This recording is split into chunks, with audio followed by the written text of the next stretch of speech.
welcome. We've had a slight technical difficulty tonight, Yes. which has put us a little bit behind schedule, but Well, it's called. We're not really sure what the hell we're doing sometimes. Anyway, welcome to Words of the Week with Jim and James. This is week number 3. Minerva's here somewhere. it's down here. Last week's words for me were inspired by my week, and I decided this week I'd do something a little different and just choose words that I liked, like the sound of.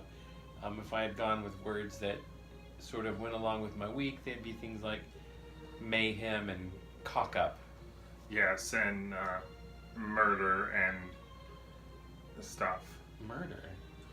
Well, I mean, you could have murdered a couple of people over things. Jim. What? I mean, you didn't. Okay. So, What's your first word? all right, so I'll go first. Kind of along the lines of the week, my first word is conundrum. Conundrum. There were several conundrums that we experienced this week, and one of them, just a simple one, it's snowing. Do I drive to work and risk my car and life, or do I stay home? Do I drive to work or stay home? I don't know. So that was a bit of a conundrum. Right. I mean, You didn't have it. No, I didn't have it. I had 3 days of snow days and then a late day today. Very Which luxurious. was a bit of a conundrum for some people. They were, if you read Twitter, people were very angry that Knox County School was in session today. Ah, well, I think they should have been. So, They were. conundrum. Conundrum. Conundrum. That's a good word. My first word of the week is bimble, B-I-M-B-L-E, bimble. It's a fairly new word, like late 20th century. Means to, leisurely walk, sort of meander. In the springtime, I like to bimble through the garden with my dog Minerva. Yes. Bimble. It's just it sounds good. Bimble. It's Bimble. those B word, that B sound. Yeah. It's satisfying to say. Bimble. Bimble. I think everyone should try to practice that. Bimble. And then do it. I like words that you Go on, can not bimble. only say, but you can do. Yes. Okay. It's a two-pronged word, Oh, like a portmanteau. Yes, or like bimble, 2 prongs. So my second word is sweep. Sweep. And that word, of course, has several meanings. You can sweep the front porch, which this week I had to do a lot because I had to put down some ice melt to melt the snow and ice from the front porch. And, that stuff just gets everywhere. It's all in the house. Sweep, still in the house. Sweep. I don't actually sweep the house, but I sweep the porch, trying to keep it from the front door. And what's the other? You said it could have several meanings. Oh, well, yeah. And then you've got like when I leave a room quickly and I sweep through the door.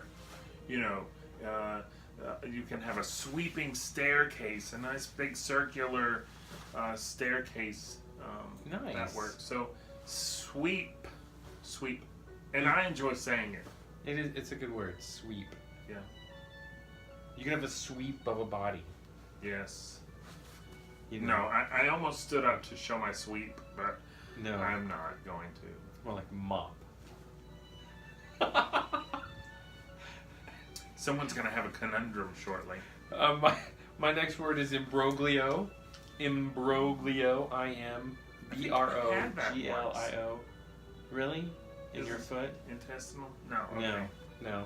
Imbroglio. It's an extremely embarrassing or confusing situation. An imbroglio. Mid-18th century. A current imbroglio that seems to be on Twitter and Facebook and other forms of social media is this whole thing with Donald Trump and the porn star Stormy, whatever her name is. He's where he paid her off. Oh, yeah. I don't know why that's not a bigger story. People are more concerned over Donald Trump's weight. Well, I really don't care how much he weighs. I don't care how much he weighs. I frankly... The imbroglio is more important. It's imbroglio. Really the entire administration could be Is a conundrum. It is a conundrum. It is. So I'll move on to my third word, which is incontrovertible. Oh. Incontrovertible. Have you heard of it? Yes. It's something that it pretty much all topics that I like to have about me or talk about me, it's not open to question. You know, Right. it's just basically this is what I've said. This is the way it is. Incontrovertible. So, like, the Earth is a sphere. It's not flat. That's incontrovertible. Well, that's a fact, but But it's incontrovertible. I suppose. But if I say next week I'm going to Key Largo, if I've made up my mind, it's incontrovertible. It's not open to question. Okay. Interesting. Yeah. I can be a hard-nosed. You can be hard-nosed? Yeah. I almost said something else, but then this is a family show, and according to my contract with Words of the Week with Jim and James, I can't curse. I've already cursed on this. I know. But I do that a lot. You know, there are lots of studies that show that people who use swear words frequently are usually more intelligent. You know who came up with that study? People who use those words. No. Well, maybe. No. That is not incontrovertible. My next word is mellifluous. Oh, she was a character on the Disney God, cartoon. why do you... No. It's just like your whole witch hazel thing last week. Hey, that was fact. East Tennessee did not exist in the 13th century. Well. Not in the way you're saying. Moving on. Mellifluous. It's a sound, a pleasing sound. Something that just is pleasing to the ear. It comes from the Latin, like late 15th century. That you take the words honey and flowing from the Latin, and that's where it comes from. Honey flowing. It sounds good when you say it. Many of the words that I like have a mellifluous sound to them. Nice. Pleasing to the ear. Mellifluous. All right, that's nice. I tried to look up a couple of words that were running through my head, and I found this new website called Urban Dictionary. I thought it'd be a really good place to come up with some definitions. But as it turns out, Urban Dictionary is not really a dictionary at all, as I've come to know them. While it does have some words and meanings and examples, you've got to be careful. Yes. So that's know your sources. Know your sources. Know your sources. You know, like I've always said, knowing is half the battle. It really is. Really? Yep. That's so what you've always said.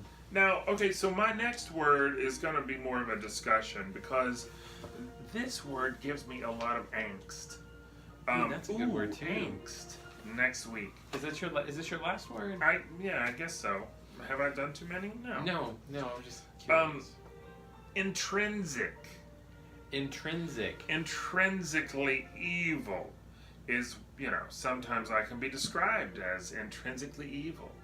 But here's the thing that that bothers me with this word, and then with a word like inherently. I don't like those words because to me they seem like, like if someone says, I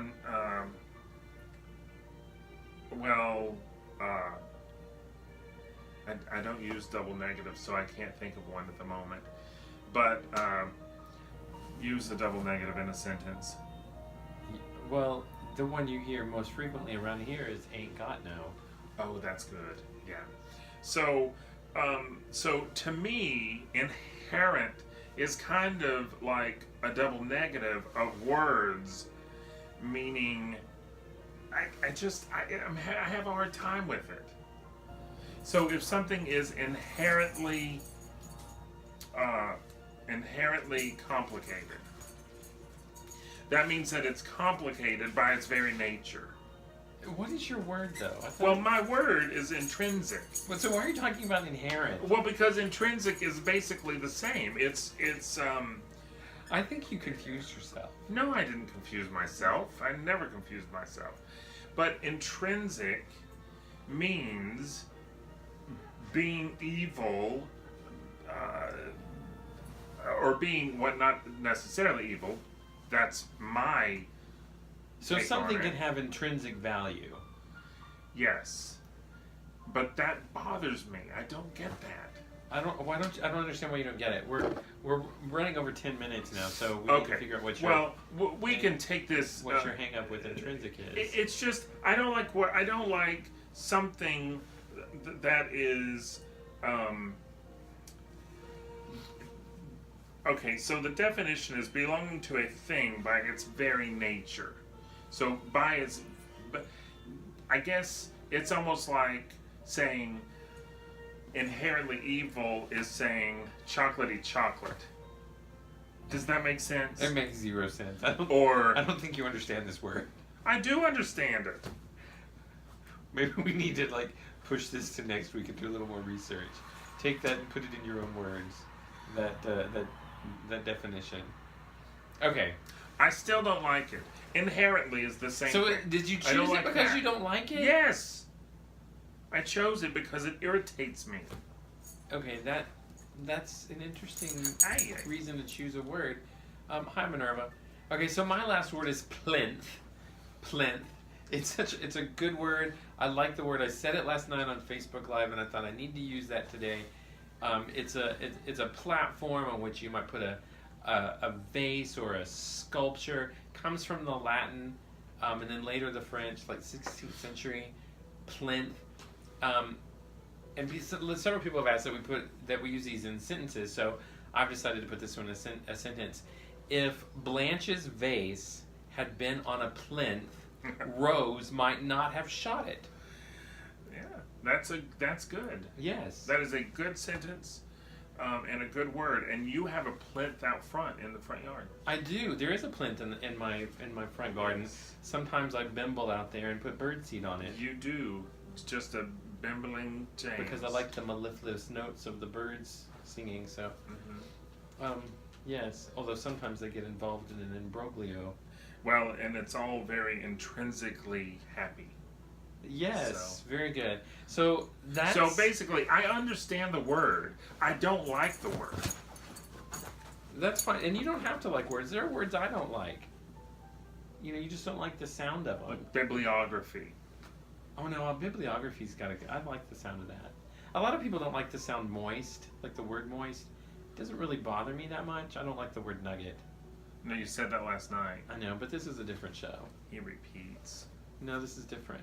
That was Facebook Live. Well, okay, so we are running a little bit over. We are very long. And I apologize. I think I rambled on about intrinsic, but I'm intrinsically wordy. You were having a bit of a conundrum understanding that word. No, I understand the word. Okay, I yes. just don't like it. Yes, you understand the word, but it gives you Angst. angst. Yes. That's good. We will It go gives with you that. angst. So, yeah, go ahead. So anyway, that's our show for the week. From me and from Jim and from Minerva. Thank you, and Well, I thought we might close with a song. I don't think that's a good idea. I really think that's a bad choice. Okay. Well, we're going to have to work out the technical aspect of next week's show because James will be out of town. That's true. I'll be in Orlando at a Yeah. conference. But we'll figure out something. Yeah. It might be Saturday night. Yeah. But anyway, have a wonderful night, and we'll see you next week. What are you doing? I'm giving a peace sign. Oh. Okay. Bye. Bye.